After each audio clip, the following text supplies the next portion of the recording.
In every word there is a story, in every silence a secret, and in every choice revenge waits. Stay tuned as you watch. Billionaire only son called me a nobody, until I became his immediate boss. This is Revenge by Kara. The billionaire's son looked at me, smiled, and said the words that still burn in my memory. "Sweetheart, fetch us some coffee. This is a big boy meeting."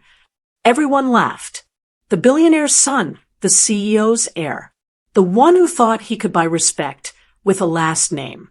My fingers trembled around the coffee pot as I stood, trying to hide the burn of humiliation. I poured carefully while his friends whispered under their breath. Inside, my chest was on fire. But outside, I smiled, because sometimes silence is louder than words.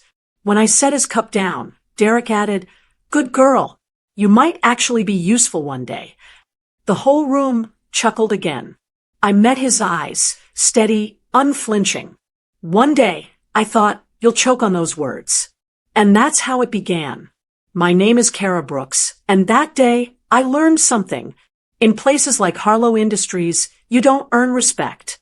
You take it. After the meeting, whispers followed me like shadows.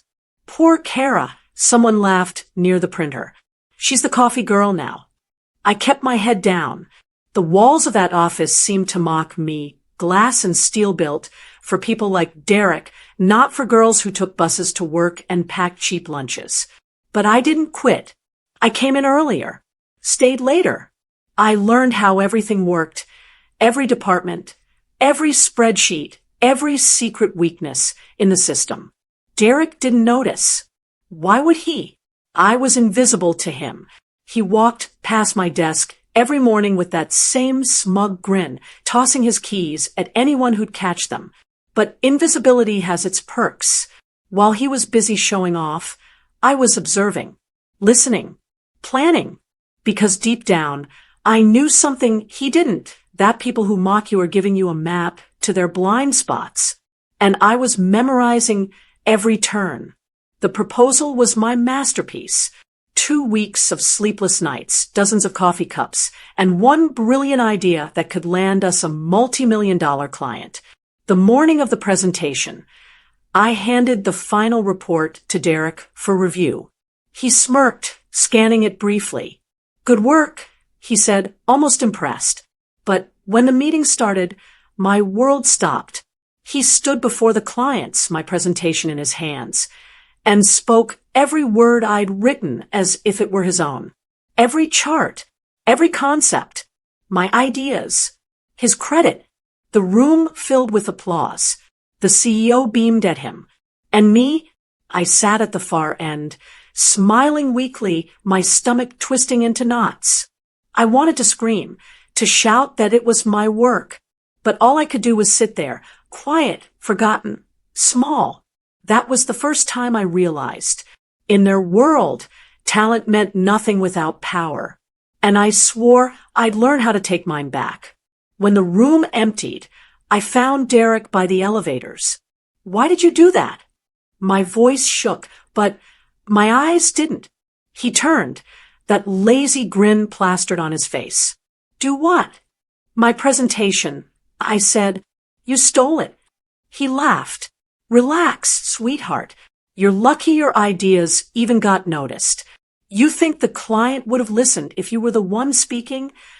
The words stung worse than I expected, because deep down, I feared he might be right. "You can't keep doing this," I whispered.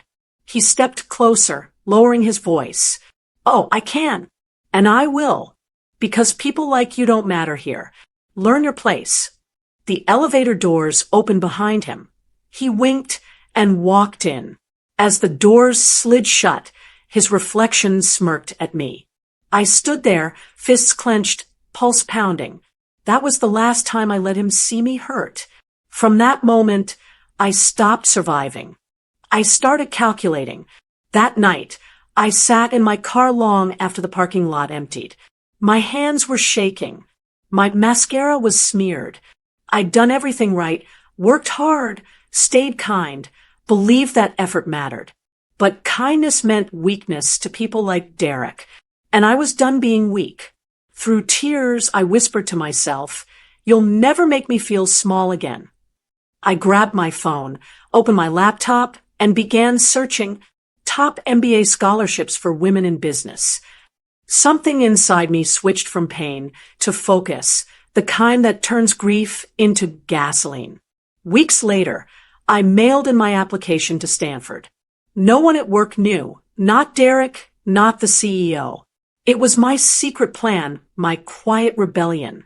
Every insult, every laugh, every time they called me sweetheart, I turned it into fuel. And the night I pressed submit, I knew they hadn't broken me. They'd built my fire. Weeks turned into months, but I didn't stop checking my email. Every rejection felt like another reminder of who I was, or who I wasn't. Then one night it came. Subject line, "Congratulations, Ms. Brooks." For a moment, I couldn't breathe. My vision blurred as I reread it. Stanford Executive MBA program. Full scholarship awarded. I laughed, then cried. The same girl who once poured coffee for billionaires was now packing for California. I didn't tell anyone at work. I smiled through meetings, handed in reports, endured Derek's smirks. But inside, I was counting down the days. He thought I was just the quiet intern. He had no idea I was already halfway gone. The night before I left, I stood outside Harlow Industries for the last time. The lights glowed from the top floors, his floor. I whispered to myself, "You'll remember this view, Derek, because one day you'll be looking up at me." And for the first time in months, I slept without tears. My resignation letter was short. "Thank you for the opportunity," effective immediately. When I dropped it on Derek's desk, he didn't even look up. "Don't forget your name tag." "Nobody," he muttered, still typing. I stood there quiet, calm. There was so much I wanted to say, but nothing I said now would matter. People like Derek didn't hear words. They only understood results. I turned, walked out, and never looked back. Outside, the wind was cold but freeing. For the first time, I didn't feel like I was running away. I was running towards something. At the airport, I caught my reflection in the glass. No makeup, tired eyes, but behind them, steel. I whispered, "Goodbye, coffee girl." When the plane took off, I left behind every version of me that ever settled. And I promised myself, next time I walk into that building, it'll be as someone they'll never forget. Stanford was brutal and beautiful. I studied among people who had everything: money, legacy, confidence. I had none of that, but I had hunger. And hunger, I learned, can outrun privilege any day. I devoured lectures, led projects, and built connections quietly. No one knew the full story, just that I was the girl who never gave up. Late nights turned into dawns. My old insecurities faded with each win. When my professors called me Ms. Brooks, I almost laughed, remembering how that same title once belonged to mockery. 2 years later, I graduated top of my class. The dean shook my hand and said, "You'll be running companies soon." He had no idea how literal that would be. That day, I didn't just get a degree. I got back everything Derek Vaughan took from me: my voice, my worth, and my name. After graduation, I stayed in California, freelancing for startups on the edge of collapse. Fixing broken things became my obsession. Within a year, I founded Brooks and Company, a small consulting firm built on one promise: we don't climb ladders, we build them. At first, it was just me and 2 laptops in a rented space the size of a broom closet. But word spread fast. Our first client doubled profits. The second avoided bankruptcy. Each success felt like a quiet apology from the universe. And with every deal, I grew colder, sharper. I'd stopped thinking about Derek. Or, at least, that's what I told myself. Until one morning, my assistant buzzed in. "There's a call from a company in New York," she said. "They need immediate restructuring help. Something about financial mismanagement." I almost declined until she said the name. Harlow Industries. For a few seconds, I thought I'd misheard. Harlow Industries. I repeated. "Yes, ma'am," she said. "They're desperate." I muted the phone and just sat there. The same company that once made me feel invisible was now asking me for help. I thought about the boardroom laughter, the spilled coffee, the word nobody. Then I thought about the woman I'd become and smiled. I picked up the phone again. "This is Ms. Brooks," I said, calm and professional. "Yes," came the nervous voice on the other end. "We've heard you're the best. Our situation's urgent." I leaned back in my chair. "I'll take the case," I said softly. "But tell your CEO I don't work for anyone now. I work with them." The call ended. For a long time, I just stared out my window, the skyline reflecting off the glass. 3 years ago, I left as a nobody. Now, I was coming back as their salvation. 3 years had changed everything, except the view. The revolving doors of Harlow Industries still spun the same way. But this time, I wasn't walking in with a tray of coffee. My heels clicked against the marble as the receptionist looked up, her smile too practiced. "Name, please." "Kara Brooks," I said. Her fingers froze mid-type. "Oh, Ms. Brooks, they've been expecting you." Inside the elevator, my reflection stared back, calm, powerful, unreadable. The higher I rose, the more I felt the tremor in my chest turn to control. When the doors opened, a familiar voice echoed down the hallway. "We're drowning, people. If we don't secure this consultant, we're finished." It was Derek, still loud, still arrogant, still thinking he ruled the floor. He didn't see me yet, but soon he would. And this time, I wouldn't be the one bringing him coffee. The boardroom door swung open, and Derek turned mid-sentence. For a split second, his smirk faltered. "Kara?" I smiled. "It's Ms. Brooks now." The room fell silent. Executives shifted uncomfortably, whispering. He blinked. "You work for the consultants." I tilted my head. "With them. Actually, I am them." The CEO cleared his throat. "Mr. Vaughn, Ms. Brooks has been contracted to lead our restructuring. She'll have full authority for the next 6 months. Derek's jaw tightened. "Full authority?" "Correct," I said, sliding my laptop onto the table. "Every department reports directly to me, including yours." For a moment, I could taste the irony. Years ago, I stood here invisible. Now, the same man who once called me a nobody was my subordinate. But revenge isn't loud. It's quiet, controlled, surgical. And I wasn't here to shout. I was here to ruin him properly. The first 2 weeks were all numbers and silence.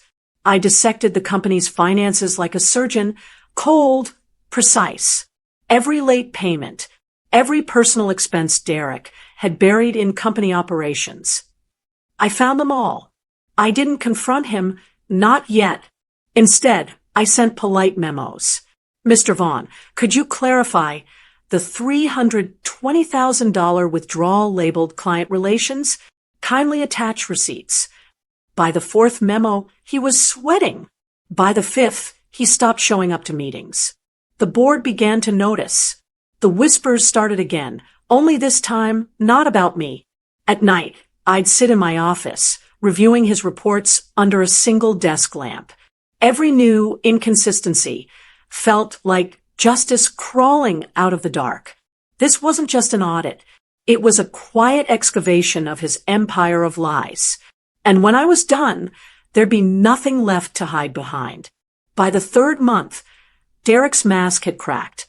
He barged into my office, slamming papers onto my desk. "What game are you playing, Kara?" he hissed. I looked up slowly. "Game?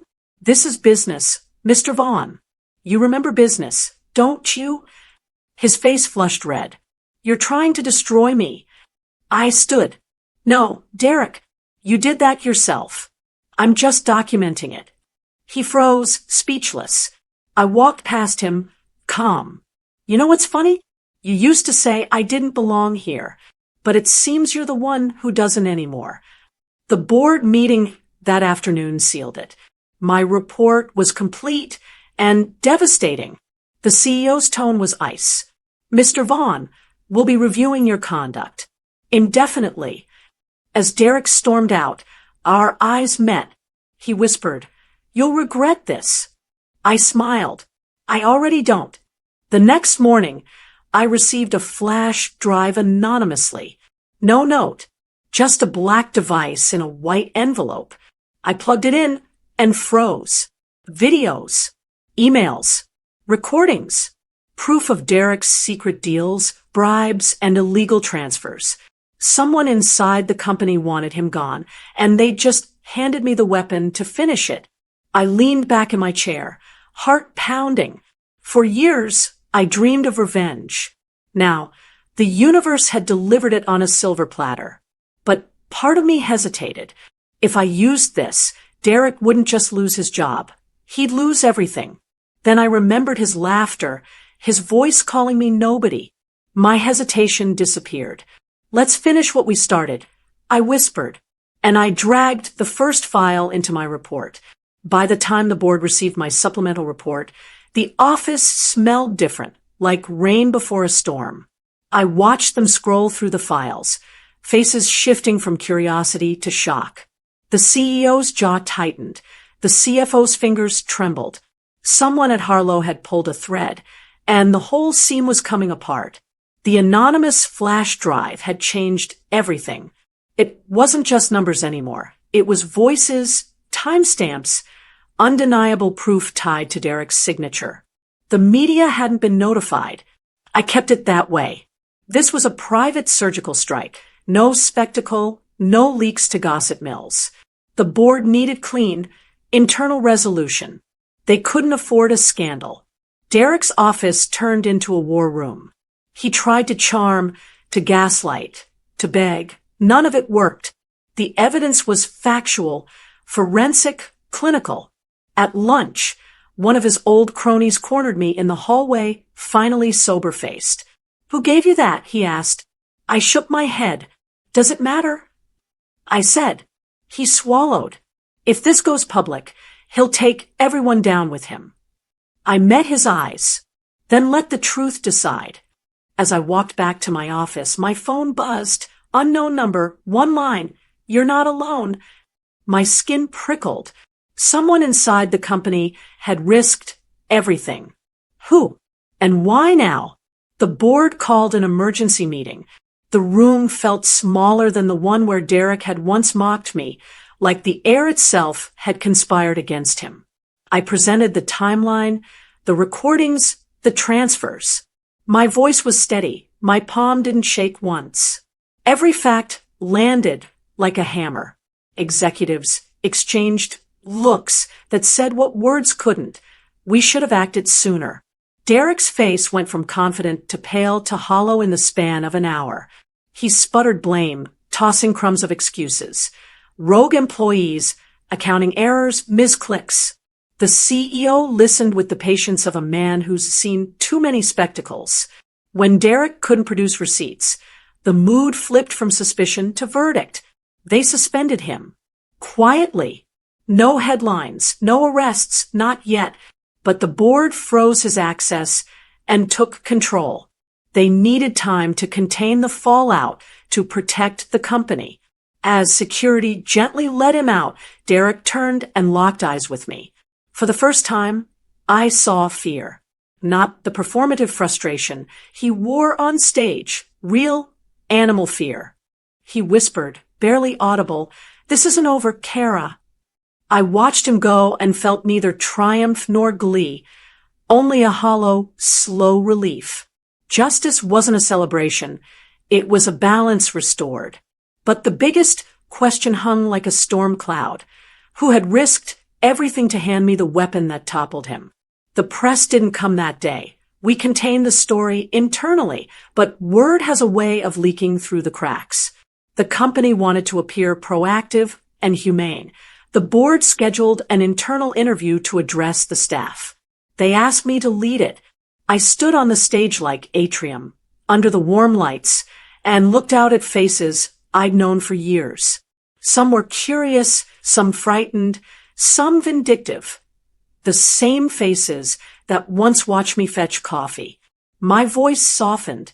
We are working to correct wrongs and ensure transparency, I said. No melodrama, just facts and empathy. After the interview, an older woman from finance waited behind the potted fern.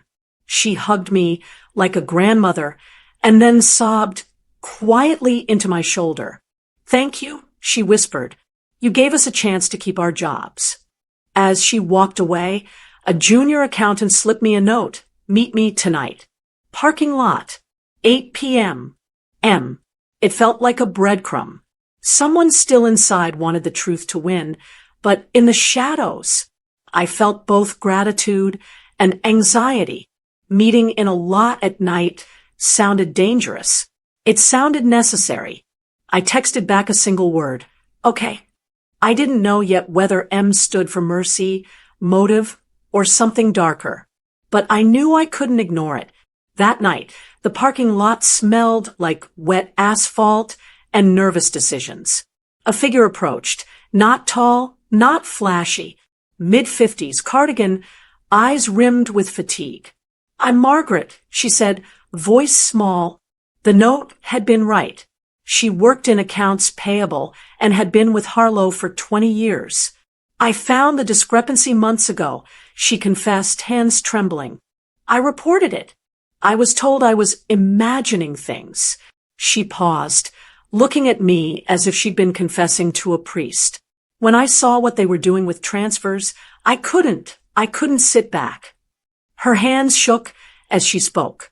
She told me about a back channel, how small amounts were routed through vendors, then siphoned back. She said she'd collected evidence over 6 months, but she'd been scared, not for herself, but for the company's people. I sent it anonymously, she whispered.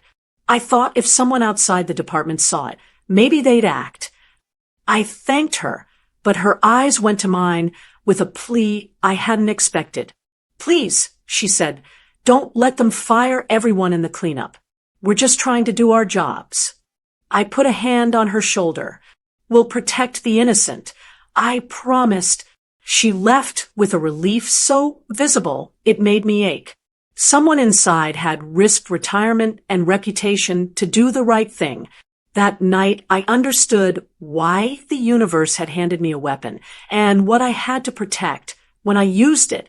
A week after Derek's suspension, the board convened again. The air was taut with decision-making. They'd stabilized the cash flow, but reputational damage wasn't so easily contained. Someone needed to lead the recovery, someone who could both fix finances and heal people. The CEO turned to me. Ms. Brooks, he said slowly, we need leadership. We want to offer you the interim chief restructuring officer role, reporting directly to the board. My chest tightened. The room watched me like a jury. Derek's allies exchanged looks that were equal parts fear and anger. I thought of Margaret in the parking lot, of the junior accountant who'd slipped me that note, of the interns who still joked about the coffee girl. This was the moment. Accept and become part of the machine I'd once fled from, with the power to change it from within, or decline and watch as others performed the cleanup. I looked at the CEO, then at the faces around the table. I'll take it, I said. My voice was steady. On one condition, full transparency and protection for those who came forward. He agreed, relief and calculation crossing his features. A twist formed in my chest. I'd wanted this not for revenge, but to safeguard the people used as cover. As the meeting adjourned, a text lit my phone. He's planning something. Unknown number. No signature. Someone was still moving pieces in the dark, and I had to find them before they moved on us. The following week, the calm before dawn shattered. An email leaked to the press. Anonymous, detailed, accusing me of framing Derek. Headlines flashed. Consultant behind corporate scandal? Within hours, reporters camped outside. The board panicked. Could it be true? They whispered. I already knew whose hand was behind it. Derek still had access somewhere. A contact, a back door, an old ally who owed him favors. He'd always underestimated my patience. While the world argued about guilt, I followed the trail. I traced the IP logs, every signature line. One name kept repeating, Thomas Reeves, Derek's former tech chief. I didn't confront him outright. I scheduled a meeting to clarify discrepancies. When he walked into the conference room, I was waiting with the compliance officer and a file full of evidence. He blanched. He made me do it. He stammered. I leaned in, voice calm. Then help me end this properly. He handed over Derek's latest attempt, a full scheme to reclaim his shares through a shell company overseas. He'd been planning to strike back. I closed the folder. Thank you, I said softly. You just gave me the ending. It was raining the night Derek showed up. Security called ahead.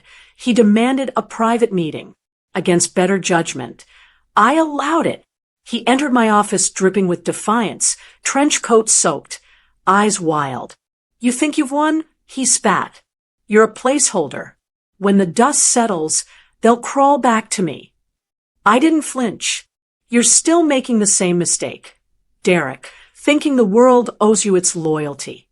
He circled the room like a trapped animal. You don't belong here.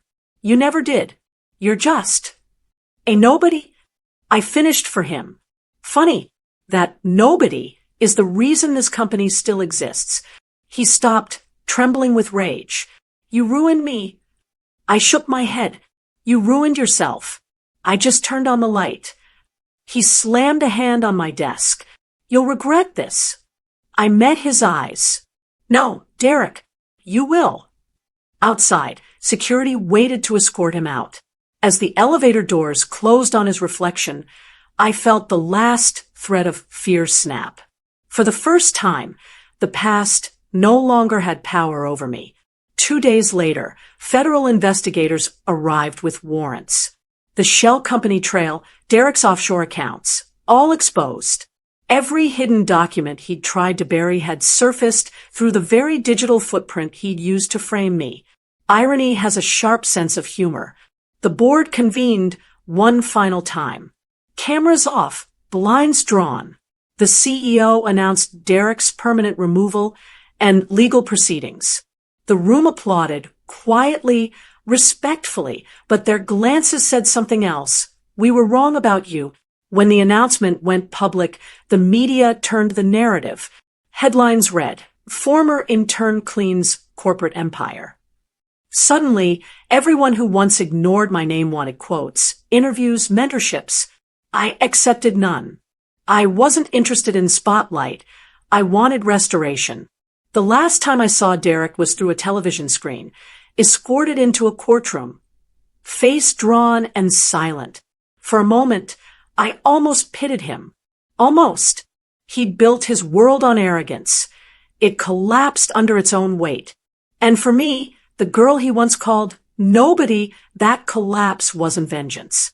It was symmetry. Months passed. The company stabilized. Employees smiled again. The fear that once haunted the hallways was replaced by quiet purpose. Under my restructuring plan, salaries balanced, workloads evened, ethics reinstated. The board asked me to stay permanently. I agreed, but only if transparency remained non-negotiable. Every Friday, I walked past the lobby plaque engraved with company values. I'd helped rewrite them. Integrity, accountability, respect. Words once decorative now meant something. One afternoon, a new intern spilled coffee in the hallway and froze, terrified.